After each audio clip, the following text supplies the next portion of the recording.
अस्सलाम वालेकुम, welcome back to देसी जर्नलिस्ट। हमने सुपर इंटेंसिव बे आयंस का कोर्स जो शुरू किया हुआ है उसका लेसन नंबर 6 है आज। इसको देखते हैं। हमने लेसन 5 कंप्लीट कर लिए हैं। जो भी इस वीडियो पे नया है वो पहले पीछे वाले सारे लेसन्स देखें ताकि आप लोगों को आगे पढ़ने में आसानी हो। सुपर इंटेंसिव बे आयंस, इसका हम लेसन नंबर 6 जो है वो स्टार्ट करते हैं। अब पीछे हमने ज़ाइन और हाबन दो वर्ब पढ़े। वर्ब का मैंने बताया था आप लोगों को। वर्ब दो तरह के होते हैं। एक वर्ब होता है एक्शन वाला, यानी कि करना, खाना, पीना, उठना, जो हम परफॉर्म करते हैं। और दूसरा होता है स्टेट ऑफ बीइंग वाला, होना, जैसे जाइन है, मैं हूँ, तुम हो, हम हैं। तो जो स्टेट ऑफ बीइंग को जाहिर करे या एक्शन को जाहिर करे वो होता है वर्ब। अब हमने पीछे जाइन और हाबन वर्ब पढ़े और उनकी कॉन्जुगेशन देखी अलग अलग तरीके से। अब इस वर्ब की हम कॉन्जुगेशन देखते हैं। अब वर्ब की कॉन्जुगेशन मैंने पहले भी डेफिनेशन आप लोगों को बताई थी, लेकिन फिर दोबारा मैं रिपीट कर देता हूँ। अब जो भी वर्ब होता है उसको हम एज इट इज़ नहीं लिखते। यानी कि अगर आप जाइन यूज़ कर रहे हैं, हाबन यूज़ कर रहे हैं, वो सारे सब्जेक्ट या नॉमिनेटिव जो भी हो उसके साथ आप वैसे का वैसा नहीं लिखते। जैसे कि आप ऐसे नहीं कह सकते कि इश जाइन, दू जाइन, एयर जाइन, जी जाइन, एस जाइन, वियर जाइन, हम ये नहीं यूज़ करते। और ये उर्दू में भी नहीं होता है। उर्दू में या हिंदी में, जैसे उर्दू हिंदी में होना है, इसका मतलब होता है होना, टू बी। अब इसको हम ऐसे नहीं कहते कि मैं होना, तुम होना, हम होना। अब जाहिर सी बात है इसको हम चेंज करके लिखते हैं। अब होना की जो मैं के साथ, तुम के साथ, हम के साथ चेंज कर करके हम शक्लें लिखेंगे उसको वर्ब की कॉन्जुगेशन कहते हैं। जैसे होना की अगर मैं के साथ लिखूं तो मैं हूं, तुम के साथ हो, हम के साथ हैं, वो के साथ है।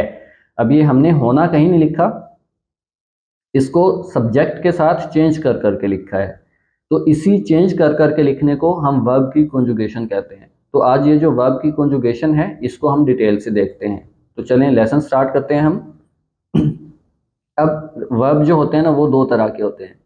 एक होता है रेगुलर वर्ब और एक होता है इर्रेगुलर वर्ब।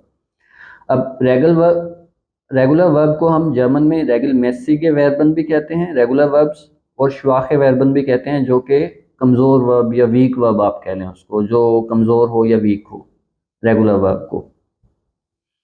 उसके बाद इसकी डेफिनेशन ज़रा देख लें आप। अब रेगुलर वर्ब वो होता है जो किसी ख़ास तरतीब के साथ चलता है, किसी ख़ास पैटर्न के साथ चलता है, जिसका हमें आइडिया होता है कि इसका आगे जाके जो चेंज होगी वो एक पैटर्न के हिसाब से है, एक तरतीब के हिसाब से है, एक सीक्वेंस के हिसाब से है। जैसे these verbs follow predictable conjugation, और this means that their stem, the base part of the verb, remains consistent, and the ending change systematically based on the person. जैसे कि पर्सन कोई भी हो सकता है, इश, डू, एयर, जी, एस, वियर, ईयर, जी, कुछ भी हो सकता है। एंड टेंस पे भी डिपेंड करता है, वो प्रेजेंट है, पास्ट है, या कोई भी हो। अब प्रिडिक्टेबल कॉन्जुगेशन का मतलब ये है कि ये एक खास तरतीब के साथ चलता है। और जो स्टेम होता है ना, अब स्टेम समझ लें ज़रा, ये क्या होता है। अब जो भी वर्ब होते हैं ना उनकी एंडिंग हमेशा ई एन पे होती है। जैसे जाइन, हाबन, कॉमन, गेन, लेजन, स्प्रेशन, जितने भी वर्ब होंगे उनकी एंडिंग ई एन पे होगी। तो जब हम ई एन रिमूव कर देंगे, उसके बगैर जो वर्ब रहता है उसको हम स्टेम कहते हैं, स्टेम वर्ब कह देते हैं हम उसे।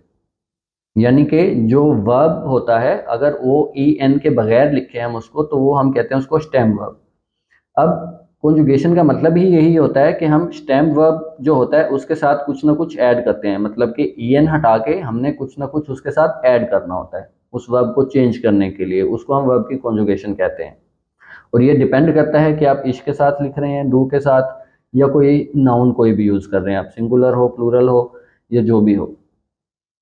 और उनकी एंडिंग जो है हम वो चेंज कर देते हैं। यानी कि स्टेम वर्ब जो है ईएन के बगैर हमने यूज़ किया, उसके बाद उसकी जो भी एंडिंग होगी वो हम चेंज कर देंगे आगे देख के कि इश है, डू है, एर्जी, एज है, क्या है। अब ज़रा आगे देख लें। अब इर्रेगुलर वर्ब्स भी होते हैं। अब इर्रेगुलर वर्ब्स को हम स्ट्रॉन्ग वर्ब्स भी कहते हैं, या फिर स्टार के वर्बन भी कहते हैं, या फिर उन रेगुलर मेसी के वर्बन भी कहते हैं। अब इर्रेगुलर वर्ब्स देख लें। पहली रेगुलर वर्ब्स जो कि एक खास तरतीब के साथ, पैटर्न के साथ चलते हैं। दूसरे होते हैं इर्रेगुलर वर्ब्स। इर्रेगुलर वर्ब्स का मतलब है कि ये अपोजिट हैं उनके, किसी तरतीब के साथ नहीं चलते। वो कमज़ोर थे तो ये स्ट्रॉन्ग वर्ब्स कहलाते हैं। वो रेगल मेसी के वर्बन थे, ये उन रेगल मेसी के वर्बन हैं। इर्रेगुलर वर्ब्स आप जिन्हें कह लें, या फिर स्टार्क के वर्बन भी कहते हैं, जिसे हम स्ट्रॉन्ग वर्ब्स कहते हैं। स्टार्क मतलब कहते हैं स्ट्रॉन्ग, ताकतवर। तो स्टार्क के वर्बन भी इन्हें कहते हैं, स्ट्रॉन्ग वर्ब कह लें या इर्रेगुलर वर्ब कह लें। डिफरेंस क्या है इनमें? रेगुलर वर्ब जो होता है वो खास तरतीब या पैटर्न के साथ चलता है। इर्रेगुलर वर्ब वो होता है जो कोई तरतीब या पैटर्न के साथ नहीं चलता। छोटी सी मिसाल दूं, जैसे मैं पाकिस्तान की एग्जांपल ले लें, आप इंडिया की एग्जांपल ले लें। इन कंट्रीज़ के अंदर जो भी रेगुलर वर्ब्स के हिसाब से अगर हम देखें, वो कम्युनिटी होती है जो किसी खास तरतीब के साथ रूल के हिसाब से चलते हैं। यानी कि जो लोग कमज़ोर होते हैं, जो लोग वीक होते हैं, जो ज़्यादा पावरफुल नहीं होते, सारे रूल्स जो हैं वो उन्हीं के लिए होते हैं। और इसी तरह जो उसके अपोजिट अमीर होते हैं या फिर ताकतवर होते हैं, जिनके हाथ में कुछ पावर होती है, तो उनके लिए रूल्स कुछ भी नहीं है भाई। तो वो ना रूल्स देखते हैं ना फॉलो करते हैं, वो अपना काम बनता भाड़ में जाए जनता। तो जो रूल्स के हिसाब से चले वो रेगुलर, जो रूल्स के हिसाब से नहीं चले, रूल्स फॉलो नहीं करे, वो इर्रेगुलर। ये फ़र्क है। उसके बाद डेफिनेशन देख लें ज़रा इर्रेगुलर वर्ब्स की। Unlike regular verbs that follow predictable conjugation rules, यानी कि उनकी तरह बिल्कुल भी नहीं है जैसे वो प्रिडिक्टेबल कॉन्जुगेशन के रूल्स फॉलो करते हैं, तो ये नहीं करते। Irregular verbs exhibit changes in their stem vowels, यानी कि जो इर्रेगुलर वर्ब्स होते हैं वो चेंज करते हैं जो इनके अंदर वोवल्स यूज होते हैं उनके अंदर। यानी कि आगे हम इसकी बल्कि देखेंगे गहराई में जाके। Particularly in the present and the past tenses, यानी कि जो प्रेजेंट टेंस होता है या पास्ट होता है उनके अंदर। This means that the core part of the verb changes, not just the ending. यानी कि इसका मतलब ये है कि जैसे हमने रेगुलर वर्ब्स के अंदर एंडिंग की थी, सिर्फ और सिर्फ ईएन को हटा के हमने कुछ ना कुछ चेंज किया था सब्जेक्ट के हिसाब से। यहाँ पे हमने सिर्फ स्टेम वर्ब को चेंज नहीं करना है, यानी कि ईएन हटा के हमने चेंज नहीं करनी है, बल्कि हमने जो वर्ब होता है उसके पीछे वाला स्टेम के अंदर भी हम कुछ ना कुछ चेंज करेंगे वोवल्स के हिसाब से। अब conjugation of irregular German verbs देख लें ज़रा। The most common irregularity occurs in the second person singular. The common irregularity occurs in the second person singular do and the third person singular as of the present tense। यानी कि जो change होती है वो एक तो हमने stem verb जो है ईएन हटा के उसकी एंडिंग तो करनी है, वो तो पहले जैसा ही है रेगुलर वर्ब्स की तरह। और जो दूसरी मोस्ट कॉमन इरेगुलरिटी होती है इसके अंदर, वो होती है डू के साथ और एज ई एस के साथ। यानी कि डू और एज ई एस की जो कॉन्जुगेशन होगी उसके अंदर हमने वोवल्स जो यूज होते हैं दूसरे तीसरे चौथे नंबर पे, उनको हमने चेंज करना होता है।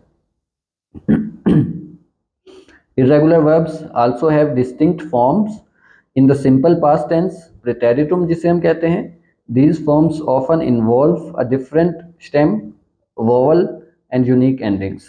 यानी कि irregular verbs जो होते हैं उनकी एक तो जो सिंपल पास्ट के टेंसेज होते हैं उनके अंदर, यानी कि प्रेटेरिटुम के अंदर आप कह लें कि कुछ पता नहीं होता कि उनकी पास्ट की फॉर्म क्या है।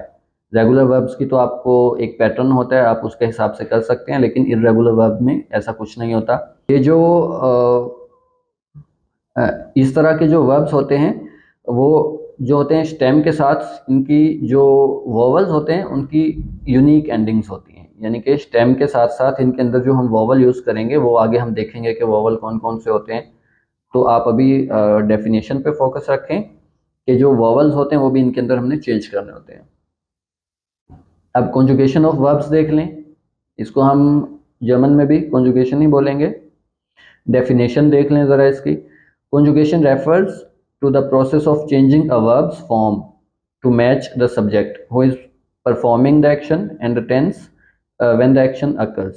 यानी कि अब जो conjugation होती है वो ऐसे प्रोसेस को कहते हैं हम, ऐसे अमल को कहते हैं हम, जो कि वर्ब को चेंज करने का अमल है, वर्ब को तब्दील करने का अमल है अकॉर्डिंग टू सब्जेक्ट, या जो फिर एक्शन परफॉर्म कर रहा है, जो भी जुमले के अंदर सब्जेक्ट है या एक्शन परफॉर्म करने वाला है या नॉमिनेटिव है, उसके हिसाब से वर्ब को चेंज करने के प्रोसेस को हम वर्ब की कॉन्जुगेशन कहते हैं।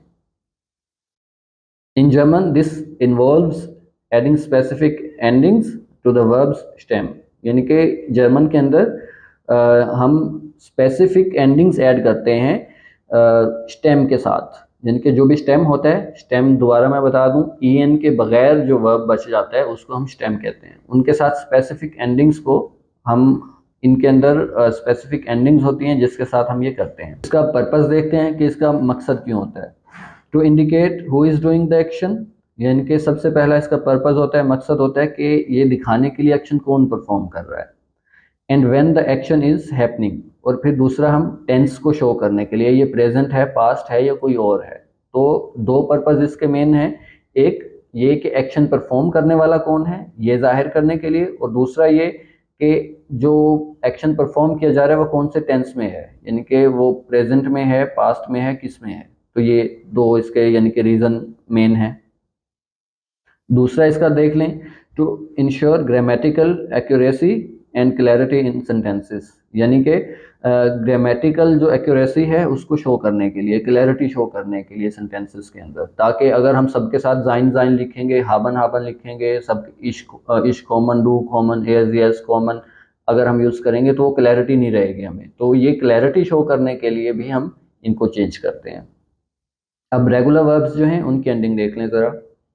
अब इश जो होता है उसके साथ हम स्टेम वर्ब जो होता है, यानी कि जो भी स्टेम वर्ब हो, यानी कि ई एन हटा के जो वर्ब बचेगा उसके साथ हम ई ऐड कर देंगे, सिंपल, जिसे हम जर्मन में ए कहते हैं। यानी कि रेगुलर वर्ब्स जो हैं उनकी एंडिंग अगर हमने इश के साथ करनी है तो ए एन हमने रिमूव करके सिंपल ए कर देना है, या फिर आप इश के साथ यूं कह सकते हैं कि सिर्फ एन रिमूव कर दें, ए बच जाएगा। यानी कि एन के बगैर जो भी वर्ब बचेगा वो इश की कॉन्जुगेशन होगी। जैसे खोमे है, कॉमन है, उसका हम एन हटा के देंगे तो इसके साथ कॉमे बच जाएगा। गेन है तो उसका हम एन हटा देंगे तो गे बच जाएगा।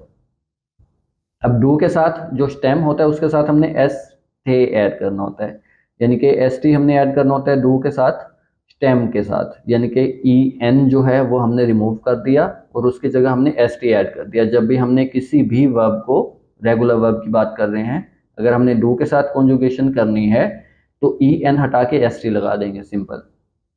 जैसे कॉमन की हमने बात की तो वो हो जाएगा कॉमन का हम ई एन हटाएंगे, स्टेम क्या बच जाएगा, कॉम, और आगे एस टी लगा देंगे तो वो हो जाएगा कॉम्स्ट। डू के साथ हमेशा हमने एस टी लगाना है।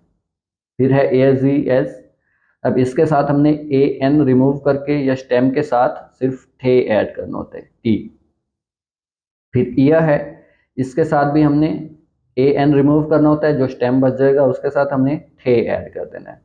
फिर वियर जी जी जी, अब ये वियर हम जी वो वाला, यानी कि वो सब प्लूरल वाला, दे वाला, और जी सिंगुलर के लिए भी और प्लूरल के लिए भी, इन सब के साथ हमने वर्ब वैसे का वैसा ही लिखना होता है। और याद रखें ये हम बात कर रहे हैं रेगुलर वर्ब्स की, यानी कि कॉमन है तो कॉमन रहेगा, गेन है तो गेन रहेगा, एक्सप्रेशन है तो एक्सप्रेशन रहेगा, सेम वैसे का वैसे ही।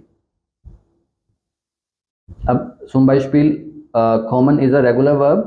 First of all we have to remove A N from the verb, जिसे हम स्टेम कहते हैं, यानी कि ए एन हटा देंगे तो वो स्टेम बच जाएगा। इट विल बी कॉम, यानी कि ए एन हमने रिमूव कर दिया तो ये हो जाएगा कॉम, कॉम बच जाएगा ना अगर ए एन हटा देंगे हम, तो इसको हम कहेंगे स्टेम वर्ब। यानी कि ए एन अगर हम हटा देंगे तो उसको हम स्टेम वर्ब कहते हैं।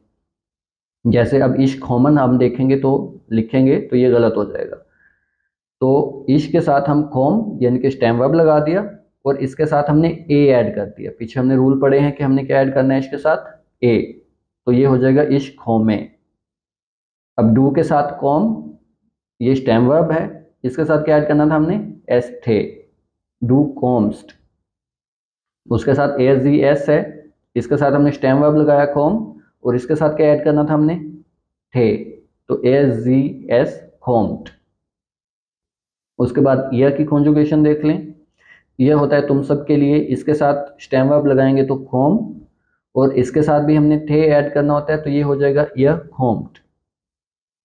उसके बाद बाकी जो वियर जी जी हैं इनके साथ हमने देखा था कि ए एन ही रहता है या फिर उसको हम रिमूव ही नहीं करते, जैसे मर्जी समझ लें आप, तो ये हो जाएगा वियर जी जी कॉमन। तो ये थी हमारी रेगुलर वर्ब्स की एंडिंग। यही जितने भी रेगुलर वर्ब होंगे ये सब के लिए सेम रूल है।